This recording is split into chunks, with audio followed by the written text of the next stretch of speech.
তিনি দৌড়ায়া তরবারি নিয়ে রাসূলের দিকে অগ্রসর হচ্ছেন।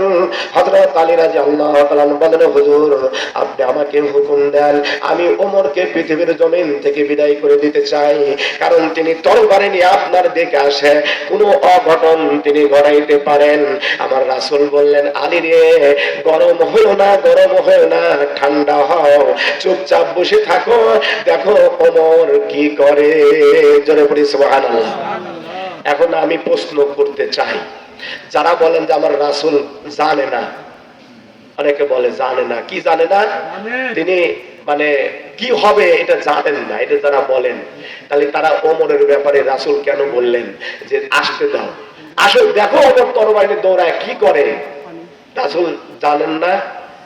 কি বলেন, জানেন কি জানেন না? রাসূল জানেন ওমর তরবারি দৌড়ায় আসতেছে, আলী মনে করতেছেন যে আমার নবীর কোনো ক্ষতি করতে পারে, কিন্তু রাসূল জানেন যে ওমর তরবারি আমার কাছে জুমা দেওয়ার জন্য আসতেছে। জোরে পড়ি সুবহানাল্লাহ। কিন্তু মূলত ওমর রওনা দিছে কি জন্য? আমি কিন্তু ইতিহাস ধুইয়া এসে মাথাতে বলতেছি আপনাদের। রওনা দিছে কি জন্য? আবু জেহেল ঘোষণা দিছে রাসূলের মাথা জানি দিতে পারবে 100 উট তাকে পুরস্কার দেওয়া হবে। সে কিন্তু 100 উট পাওয়ার জন্য রাসূলের মাথা নেওয়ার জন্য কিন্তু দৌড় পাইতেছে।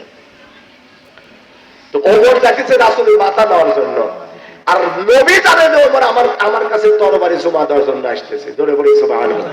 কিন্তু আলী রাদিয়াল্লাহু তাআলা জানেন যে ওমর নবীকে কোনো ক্ষতি করতে পারে, এজন্য আমি আগে ওকে পৃথিবীর জমিন থেকে বিদায় করে দেব। রাসূল পাক সাল্লাল্লাহু আলাইহি ওয়াসাল্লাম ওমরকে মানে আলীকে থামালেন, আলী তুমি থামো, চিন্তা করো না, আসতে দাও, ওকে আসতে দাও। জোরে জোরে পড়ি সুবহানাল্লাহ। আমার ভাইরা, হযরত ওমর রাদিয়াল্লাহু তাআলা তিনি দৌড়ায় চলে আসলেন।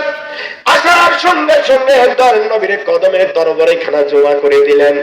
জমা করে দিয়ে বললেন, হুজুর জীবনে বুঝতে পারি নাই, আপনাকে চিনতে পারি নাই, আমি যখন আপনার মাথা নেওয়ার জন্য রওনা দিয়েছি, রাস্তার মধ্যে আসতেই আপনি যে আল্লাহর নবী সেই প্রমাণ আমি রাস্তার মধ্যে পেয়ে গেছি।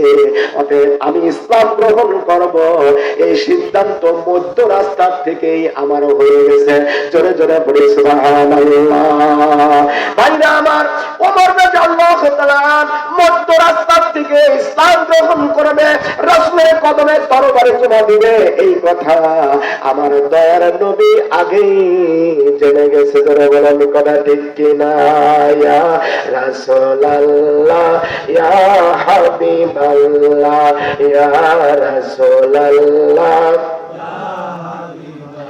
আমার মোদের নিদান কালে থাকিবেন নবীজি আমার শিরে, আমার মোদের নিদান কালে থাকিবেন নবীজি আমার শিরে, দেখিব আপনাকে পরানো ভরিয়া, দেখিব আপনাকে পরানো ভরিয়া, ইয়া রাসূলুল্লাহ, ইয়া হাবিবাল্লাহ, ইয়া রাসূলুল্লাহ।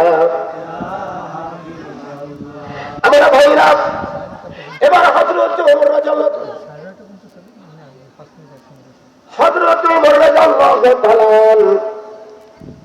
ওমর রাদিয়াল্লাহু তাআলা এবার তরবারিখানা দয়ার নবীর কদমে জমা করে দিলেন। দয়ার নবীর কদমে জমা করে দিয়ে বললেন, হুজুর আমি আপনাকে চিনতে পেরেছি মধ্য রাস্তা থেকে, আপনি আল্লাহ তাআলার নবী, আপনি মহামানব, আপনি তামাম জাহানের রহমত, এটা আমি রাস্তার মধ্যে থেকে জেনে ফেলেছি, চিনে গেছি। আমি আপনার কল্যাণ নেওয়ার জন্য আসছিলাম, রওনা হয়েছিলাম, মাথা নেওয়ার জন্য আসছিলাম, রওনা হয়েছিলাম। হুজুর আপনার মাথা নেওয়া আমার পক্ষে আর সম্ভব হলো না, আমার মাথায় আপনার কাছে দিয়ে দিলাম। তরবারি জমা দিয়ে দিলেন। জমা দেওয়ার পরে রাসূল তাকে গ্রহণ করলেন। ধরে পড়ে সুবহানাল্লাহ। রাসূল তাকে গ্রহণ করলেন, বললেন ঠিক আছে ওমর, আমি তোমাকে নিলাম। ইসলাম গ্রহণ হলো, কালেমা করা হলো। এবার ওমর রাসূলের কাছে তরবারিখানা আবার চেয়ে নিলেন, বললেন হুজুর তরবারিখানা এখন আমার হাতে দেওয়া যায়? বলে হ্যাঁ, তোমার তরবারি তোমার কাছে দেওয়া যায়।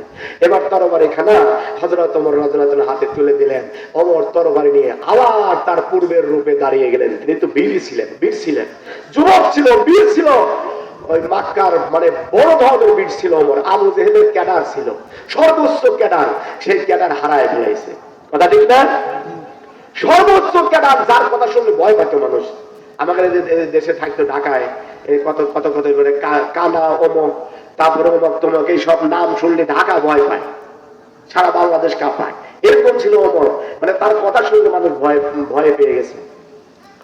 আমার ভাইরা এবার বলে, হুজুর তরবারি খানা আমার হাতে দেন। এবার তরবারি খানা রাসূল দিলেন, নাও এই যে তোমার তরবারি। হযরত ওমর রাদিয়াল্লাহু তাআলা তরবারি খানা হাতে নিয়ে দাঁড়িয়ে গেলেন। তিনি আবার পূর্বের রূপে তিনি দাঁড়িয়ে বললেন, হুজুর এই যে ওমরের তরবারি খানা আবার উন্মুক্ত হয়ে গেল। এতদিন এই তরবারি খানা ছিল ইসলামের বিরুদ্ধে, আর আজকের থেকে তরবারি খানা চলে গেছে কাফেরদের বিরুদ্ধে। জোরে জোরে পড়ি সুবহানাল্লাহ।